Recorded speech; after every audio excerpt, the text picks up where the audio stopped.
how do I live on a Bitcoin standard? I think this is a hard problem. Trying to escape the matrix or whatever you want to call it, it's easier and harder in different parts of the world. Oh, actually, let's watch some YouTube videos on airships tonight. Sovereignty is on the way. It's coming. I don't want your email address. I was trying to get you paid. I was trying to get you paid for your attention. Leave me alone. Let's talk about Bitcoin. You're listening to Flirting with Bitcoin, a weekly chat with my very interesting husband about Bitcoin and how the world and our family's life is better because of it. It's season 4, and we've moved to Nostr City. So my Bitcoin lessons are done? Your Bitcoin lessons are never done. So what does new social media have to do with it? Babe, Nostr is more than social media. If Bitcoin is the new money, Nostr is the new internet. You really think so? I do. I believe Nostr will drive the next wave of Bitcoin adoption. So Nostr City is where we need to be. We? Yeah, of course we're bringing Keon. You got your bags packed, buddy? Yes. Good job. Don't forget to pack your NPub. Let's go.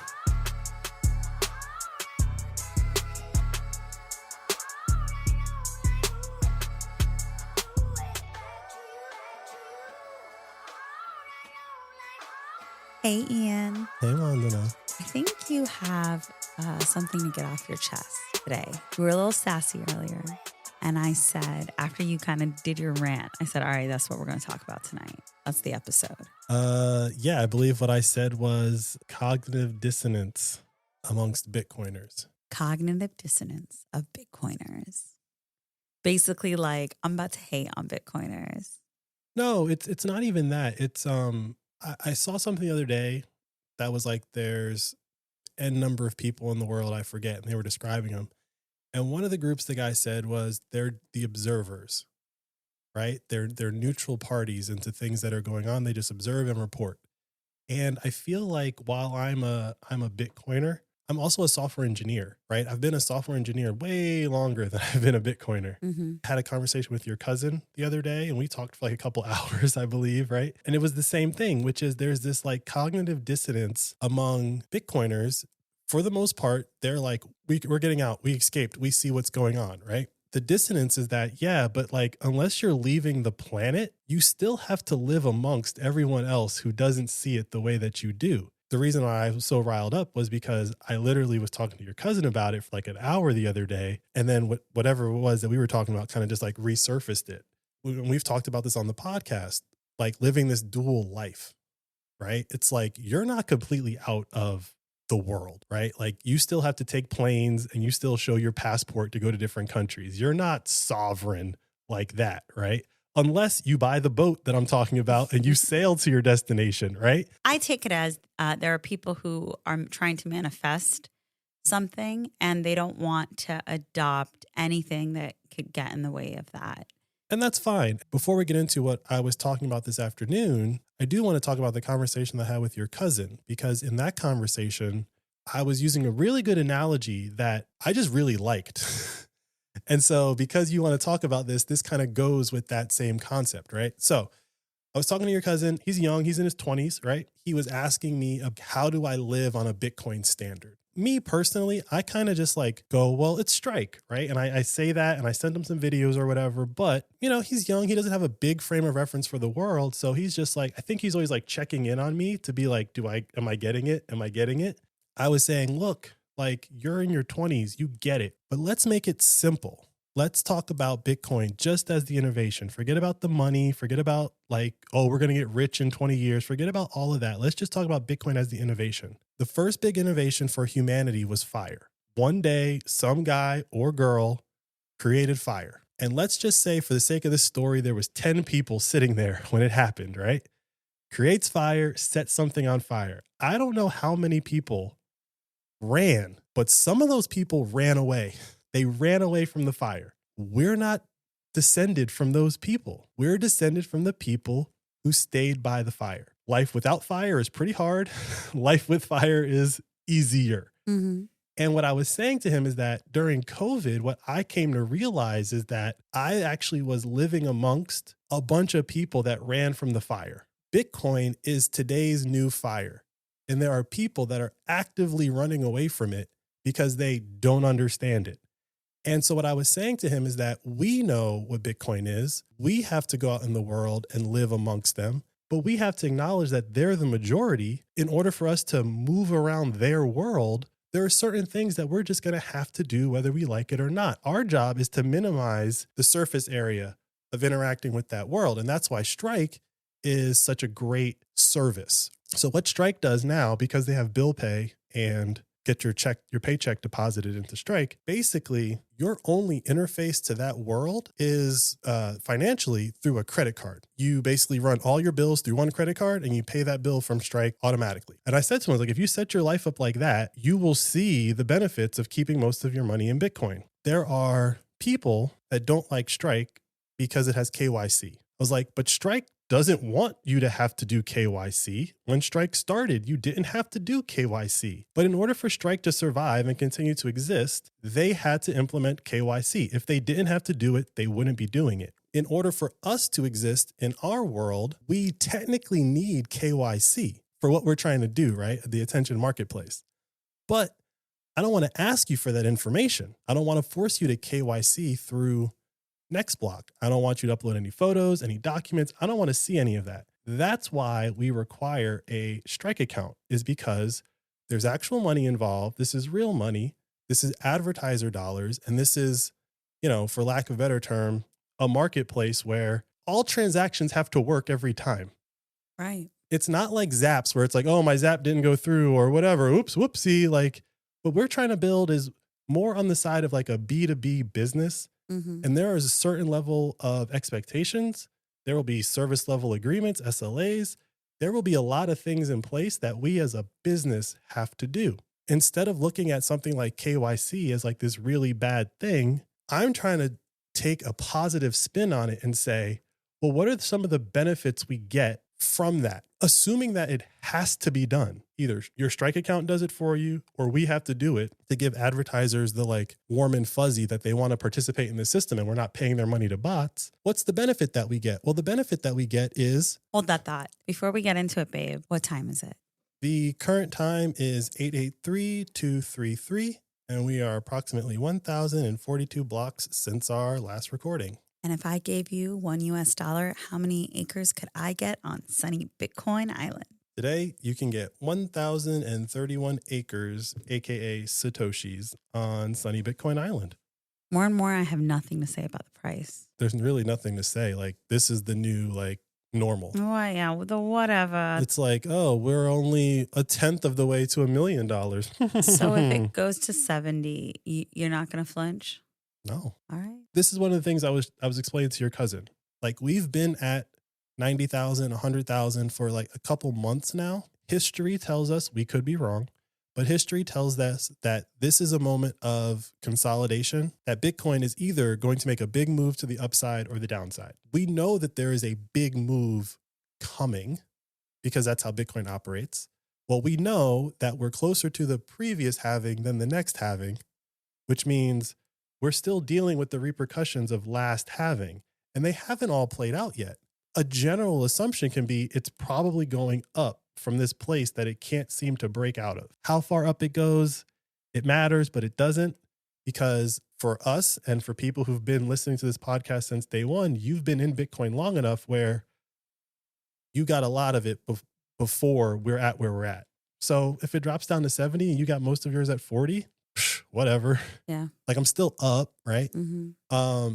And this is the thing that I was saying to your cousin, which is if you get the feeling that I have at 42, at 25, and that's the feeling you have for the rest of your life, that's a very different world for you. Amazing. Right? Like, I'm just now having that feeling for the first time in my life. I was like, dude, every month you like pay all your bills and do all that fun stuff. You got a bunch of Bitcoin left over and you sweep it into your cold storage. That's how you know you won. You won that month. You have more Bitcoin than you started. You paid all your bills, whatever. And you know that Bitcoin you saved today in 4 or 8 years is going to be so worth it, the fact that you saved it. Like, to have that feeling most of your adult life, I don't even know. I can't even imagine. Like, that's crazy. I've been working my whole life and everything's been getting more expensive. Get the power back, get the freedom back, get an EMPUB, and just start with that. Okay, so maybe KYC is something we just got to deal with. So why not take advantage of it?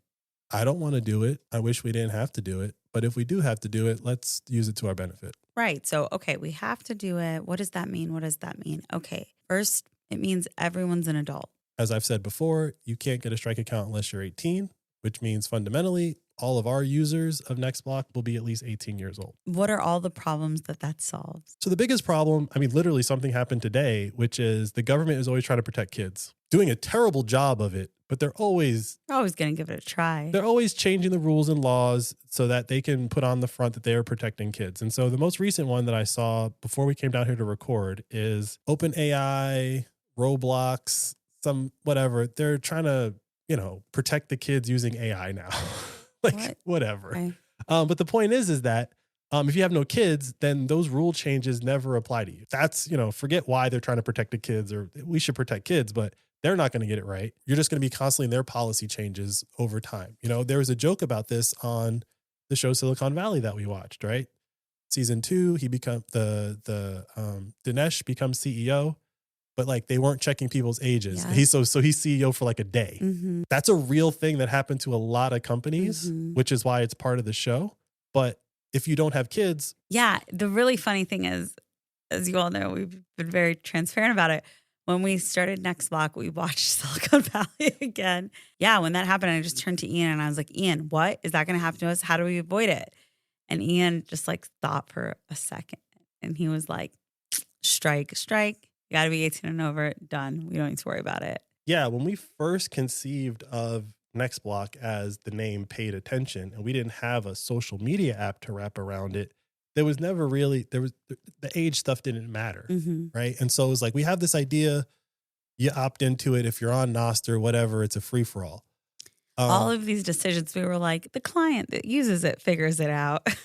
Well, I mean, some of them, yes, some of them were going to be we're just not going to do it or support it, but someone else could. Once we started talking about NextBlock as this social media app with that attention marketplace inside of it, then the attention marketplace fundamentally doesn't care how old you are per se, but we also don't want to be promoting stuff to kids, right?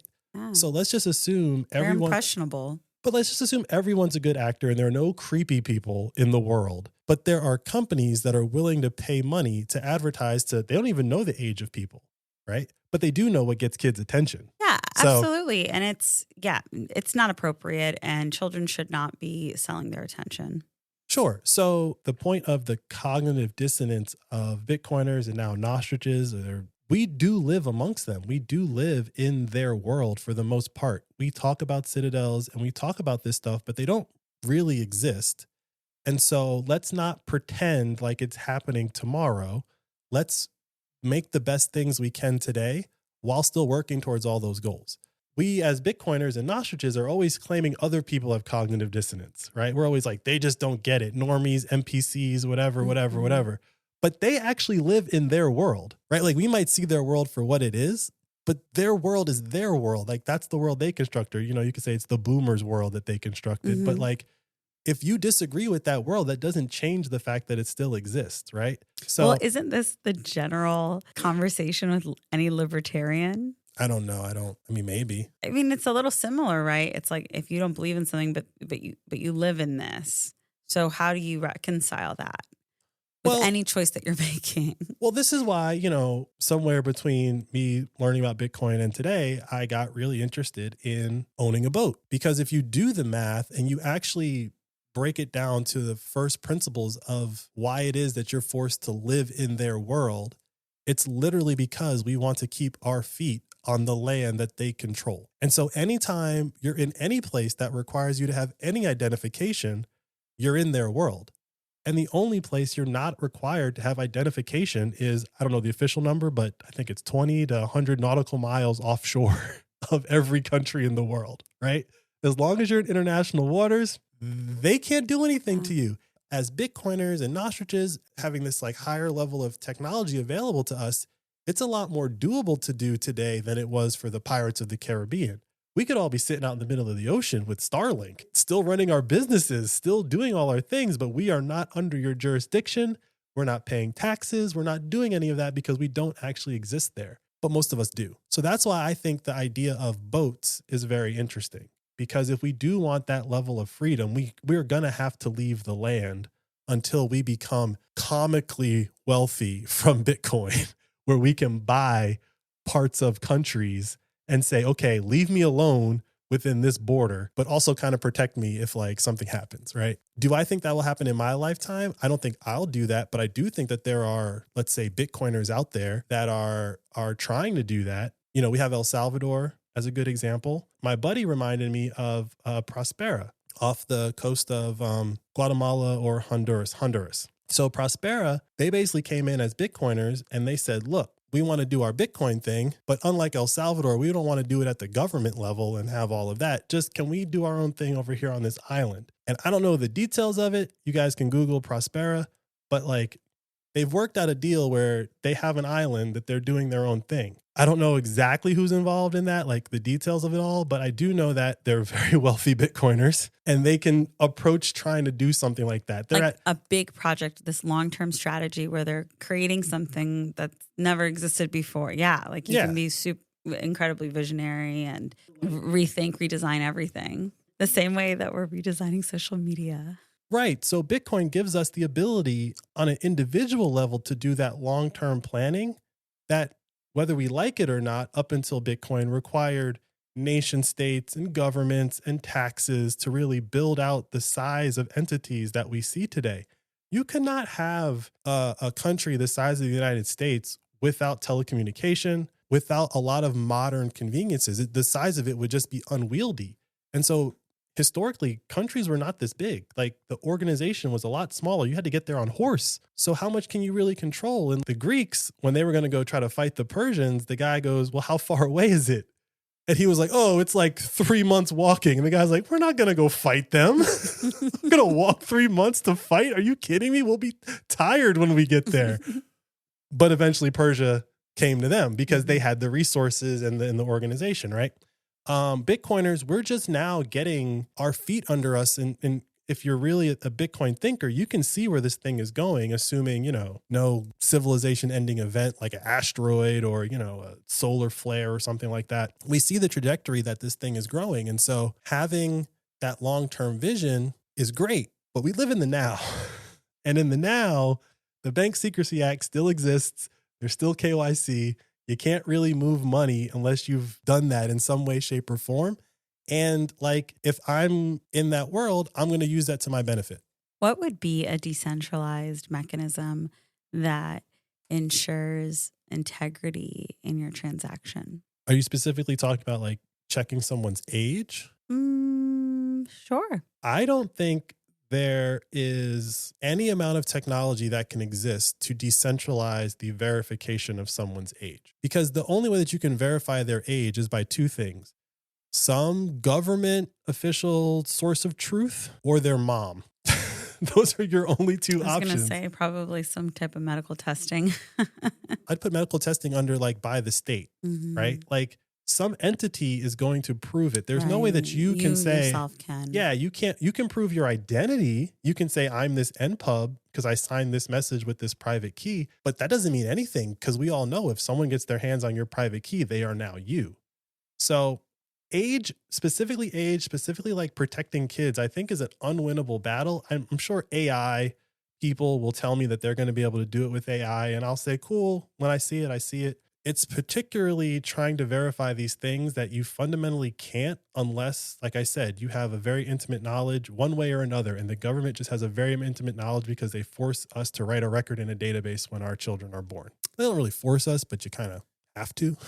I always think about how we expect too much from the internet.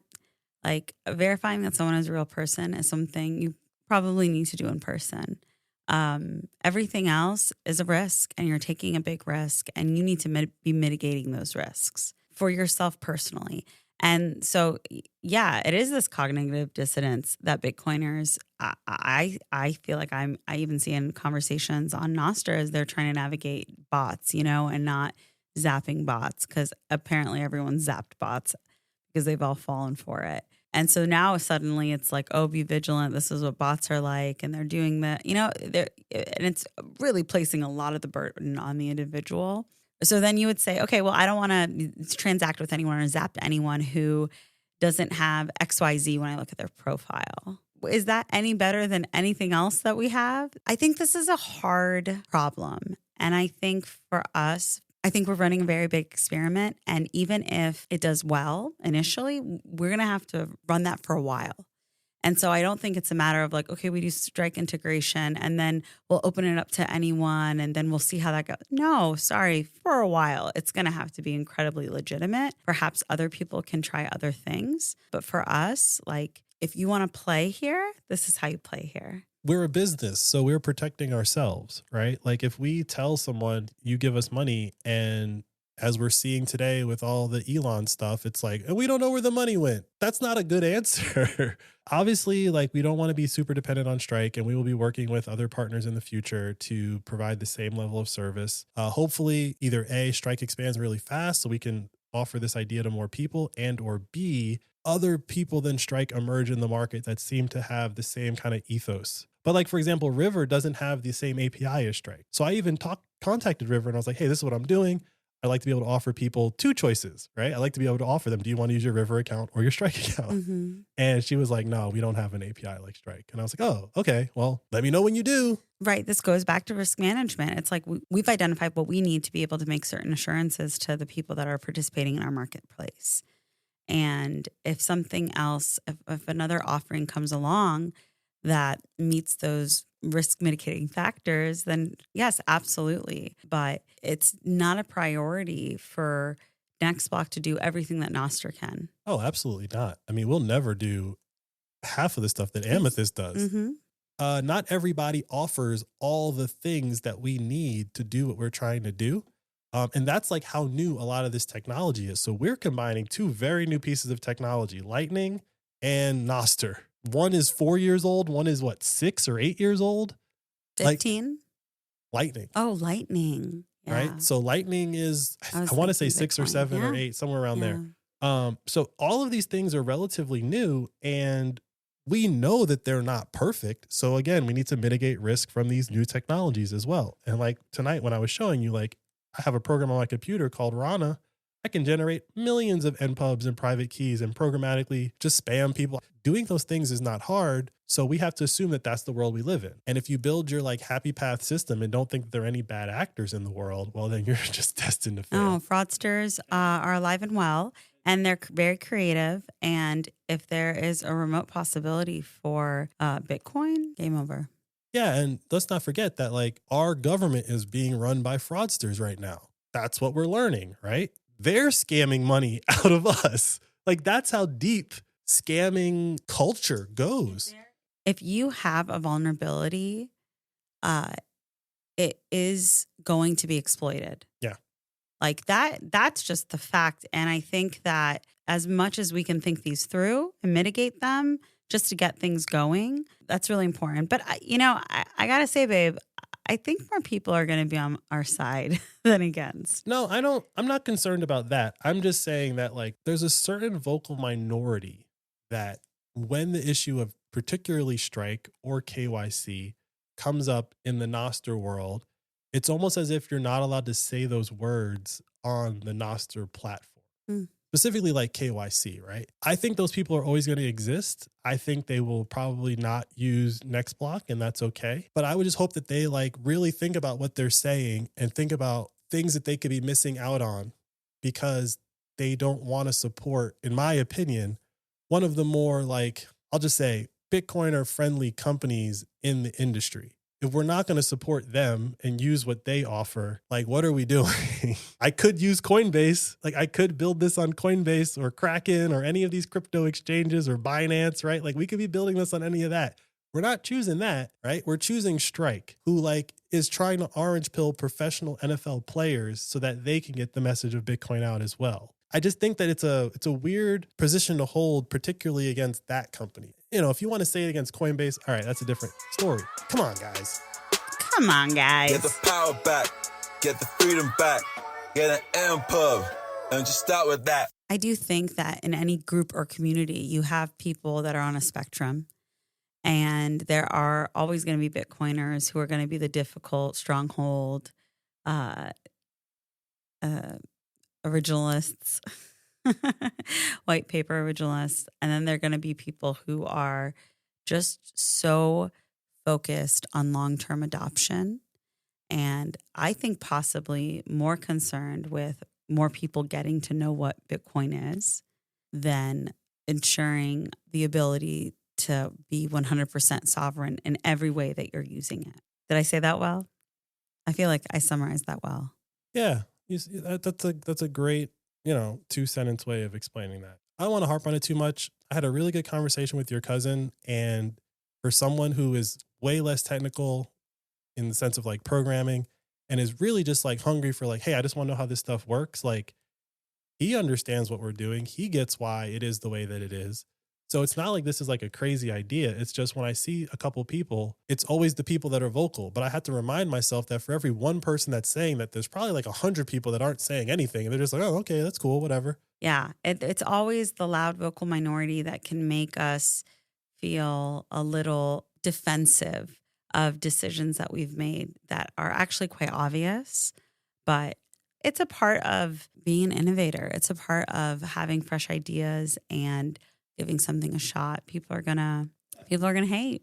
And not even in like that they're haters. It's just if something about an idea rubs you the wrong way, it's rubbed you the wrong way. Yeah. And, I have to always remind myself that I've literally been thinking about this for a while now. And so for someone to hear it for perhaps the first time, it's almost the like Bitcoin Cyber Hornet defense system kicking in, right? It's like, no, that's bad. Scam, right. Ads. Ew. Yeah. And so I know those things too. And again, like I'll be frustrated here, but I'm not gonna like dive in and like argue. I don't have time for that. Very bold how people will shit on your project that they just heard about in one post to you. I mean, that's the definition of shit posting, right? I'm like, hi, actually, no, this is that. Like, I'm always very kind. Yeah, you'll dive in. I will always just be like, actually, nice to meet you. No, this is what we're doing. It's this. Like, if you are interested, like, here to tell you more. But yes, again, like I've given this a lot more thought than you have. I think I could be wrong, but it seems like I have. Yeah. And this is why you're here, because that needs to be done. I can't bring myself to do it. Oh my God. Patience, like for nonsense. It's not even patience. It's just, if I start arguing, I know how that's going to end. Yeah. So I don't even start. Yeah. Right. I had a couple bad experiences early in my days of the like internet. And I just realized like, it's not in my best interest to get into a finger war with anyone. It doesn't solve any problems. But I do think it does kind of surprise people when I do engage them and say like, no, let me explain. It's actually this. Oh, it's actually that. Oh, it's actually this. And like, I once had someone that was like, I don't know who you are. Why would I give you my email address? I am not going to sign up. And I said, that's cool. You don't have to. If you want, you can listen to our podcast or you can follow us or you don't have to do anything at all. Like, hopefully you hear about us. Like, have a great day. I'm like, what? Girl, are you kidding me? I don't want your email address. I was trying to get you paid. I was trying to get you paid for your attention. Yeah. Leave me alone. And that's, that's par for the course on the internet as a whole. So, nothing big there. Yeah. But when we were like switching between segments, there was one thing that I wanted to point out, which is while we didn't call it KYC at the time, fundamentally, this is what Facebook did. You had to have a college email address. Yeah, you got a couple 16-year-olds in college, but for the most part, absolutely, their entire user base was .edu. They moonwalked themselves into the exact explicit decision that we're making today. One of the things that I hear on Nostr a lot is, it's so much like the early internet. So much like the early internet. And if you're like under the age of like 30 or 25, you probably don't know what that means because you literally just could not have experienced that early internet. But I'll be honest, like Nostr is very much like the early internet. I'm not arguing with that. But we have one big advantage with Nostr that we didn't have with the early internet, which is we know what what things worked. We know what didn't work. We saw the things that like got people's attention and were very successful. We saw things that sounded really good on paper and then like didn't work at all. Part of the revelation that's coming out of what Doge is doing, where all this money is going and how it's like kind of circulating around and coming back to certain individuals, I'm pretty sure some of that money is going to end up having circulated back into Silicon Valley. And just like they're making the logical conclusion that, well, this money was going to these media agencies to help control the narrative, I'm sure there's a bunch of companies that came out of Silicon Valley that exist. There was a purpose for them, even though it didn't work. And I think the one that always stood out to me the most, which is why I chuckled, is Google Plus. There's something off about what happened with Google Plus. There's something off about what happened with the Amazon Fire Phone.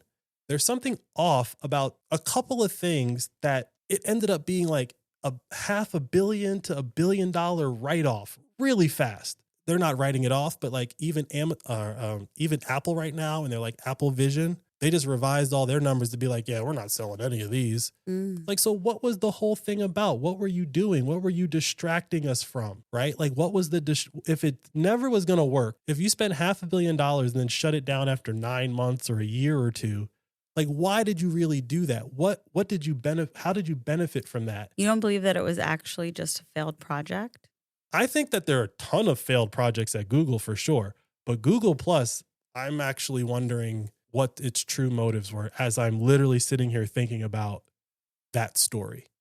Because at the time, I'm saying this and chuckling because we are about to start a social media company with kind of the same feature set. We don't have infinite number of circles, but it is fundamentally the circle concept of like controlling who sees what. Ian's really hesitating over here. Babe, just spit it out. Say allegedly or... No, it's not allegedly. I'm not saying this happened, but... This is a spur of the moment thought, so I don't have it fully formed. It's coupled with what's going on right now and how they literally have receipts of money going from the government to media outlets. Like, you can't argue that, right? Now, people before the receipts would say, oh, you're crazy, right?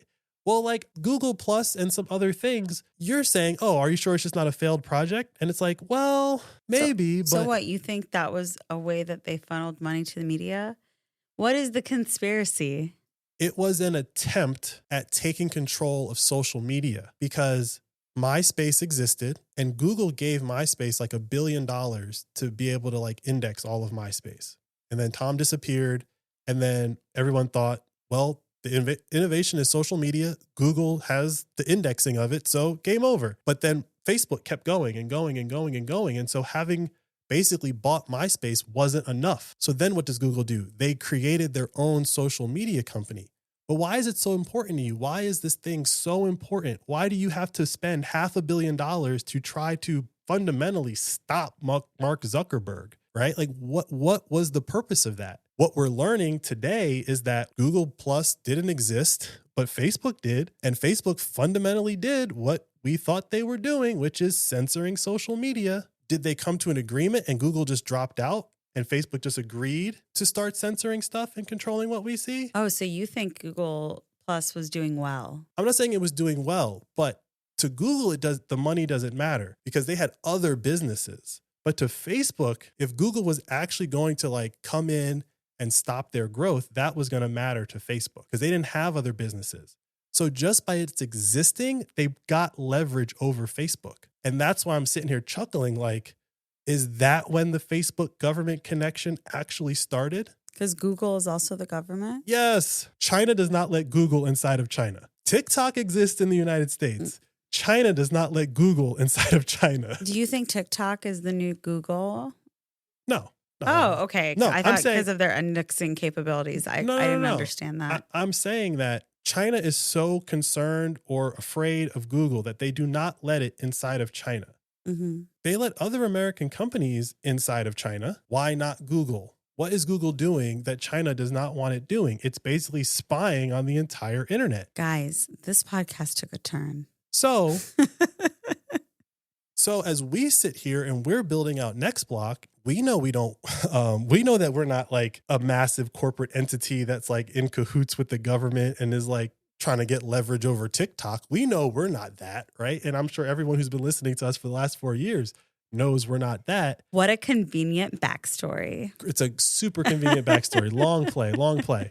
But the feature set that we're talking about is so similar to what Google was trying to do. But then that particular feature set never existed in social media. You controlling access to your attention, that's fundamentally what Google Plus was. And it just disappeared. And we're sitting here going, we think this is a better way for social media to operate. What's your boy, Ronan Farrow? Capture and kill an idea. No one will try to do that again.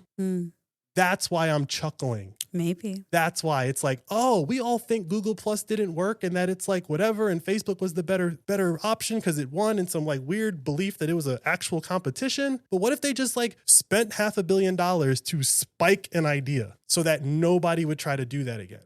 All right. Now that this is a conspiracy theory podcast, Ian, can you talk to the people about Proton and why you would recommend Proton email if you don't want to use Google? I don't know how much better than Google Proton is, but a lot of the keep your eyes off my emails people, they tend to use Proton a lot.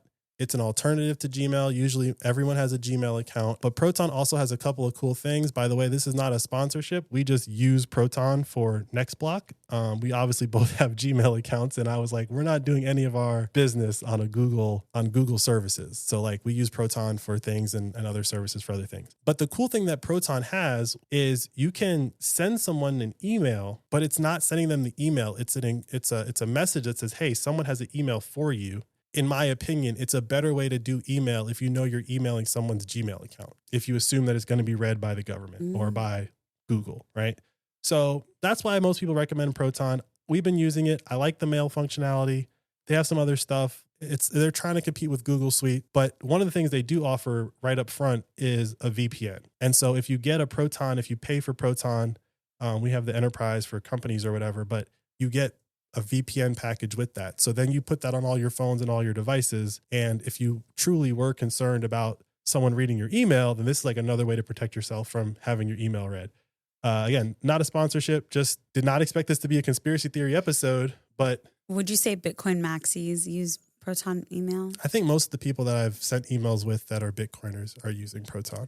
Inside scoop, guys. There's that. I think you have to pay for it always. I don't think there's like a free Proton account. So that's like the, how that's much is it? I don't know. We pay the business fee. So in dollars or Bitcoin? Proton is not a Bitcoin company. Actually, I take that back. They did just launch a Bitcoin wallet product. That's like in beta. So do they accept Bitcoin payment for their fee though? No, I don't see an option to pay them in Bitcoin, but they do take credit cards and I can pay the credit card bill in Bitcoin. So again, as a Bitcoiner, you got to live in their world and you figure out how to keep that surface area to a minimum. Get the power back, get the freedom back, get an EMPUB, and just start with that. It's time for Satoshi for your thoughts, Ian. It's interesting that you talk about this cognitive dissonance because I see it in you. And when you decided to become a Bitcoin maxi or a Bitcoiner, I don't know, when you took it on as your identity, you would make these definitive statements. That was like this or nothing. And you still do it sometimes. And so how do you feel being on the other side of that and being like, well, come on, let's be realistic. I mean, I think it's on a case-by-case basis. I mean, I don't disagree with what you're saying, but I think on a case-by-case basis, some of those declarative statements are probably true. And some of those declarative statements are true, but is it doable? But aren't they true for the individual person? It seems like depending on what you're trying to do and where you are in your Bitcoin journey and where you live and what your situation is, really dictates how much of a maxi you can be. Oh, absolutely. Trying to escape the matrix or whatever you want to call it. It's easier and harder in different parts of the world. That is for sure. You know, I was showing you last night, there was this YouTube channel I found when we first moved into the apartment together. It was this guy in the woods. He's like in a jungle somewhere and he's like building something. And the other day he posted a video where he's literally got electricity now. And so he's been doing that over like 4 or 5 years. He went from nothing to like a functioning farm, food, electricity. Like he did all that with his bare hands. I believe that he did all that with his bare hands. You can't do that in Maryland. No. Right? So like if you even wanted to attempt that, you have to go roughly where he is. Mm. Part of that whole idea is you have to be realistic about how you're going to escape this thing called the Matrix, wherever you happen to be. And for people like us who live in the States, we live in one of the strongest matrices there is. We're learning that the government was funneling money to keep us in that cage against our will. In that scenario, you're not getting around KYC, right? Like they set that KYC cage up pretty tight. So live within your means. And, you know, if you want to go live in Wyoming, that's fine. But if you want a bank account in Wyoming, you're going to have to be KYC'd. Yeah. And you'll probably need a bank account if you're exactly going to buy property because you want to own your own land. Yeah, exactly. Absolutely. So there are slick ways to work around all of those things, but I don't think people that are, you know, participating in whatever bureaucracy they have to, that they should be judged. Because everyone is just doing their part in their own way. Absolutely. Like I said, when you really think about that and you take it to its logical conclusion, the answer is I have to be on a boat. And or more ideally, because the seas be rough, an airship, right? Like whatever you want, babe. No, like I'm just saying like ideally. What is it called? Not a hot air balloon, but I don't know. What's the big thing in the sky? An airship. No, the other one, like the Goodyear blimp. Or airship. Oh, I like the blimp name. There's a technical difference. Mm-hmm. You want an airship. You might like the word blimp, but you want an airship. Is blimp just empty? A blimp is a blimp is a Honda Civic relative to an airship, right? Which is what a Lexus. Tesla. Like a luxury. Luxury. Teslas are nice. They're not luxurious. Oh, actually, let's watch some YouTube videos on airships tonight. Okay, that sounds like a plan. Ladies, that's how you romance your man. Take notes. Yeah.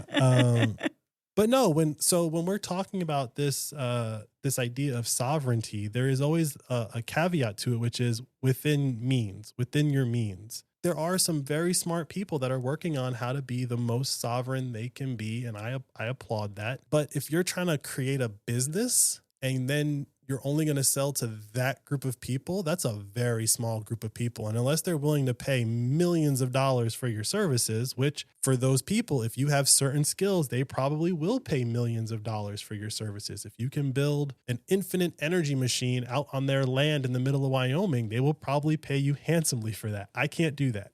I do know how to build web pages though. And so within my reality, I have a certain level of sovereignty that I have and that I'm willing to use to create the best experience possible for my customers. That's just being a realist. And I think the reality is we are not even close to being out of this Rube Goldberg machine that they got us in. But the fact that a large percentage of us is now realizing how rigged the machine is, sovereignty is on the way. You think so? It's coming. Yeah. The pendulum is swinging the other way. Change is in the air. People are not as distracted as they used to be from the actual problem. Good luck to us all, babe. The revolution will be advertised. Get the power back, get the freedom back, get an M pub, and just start with that.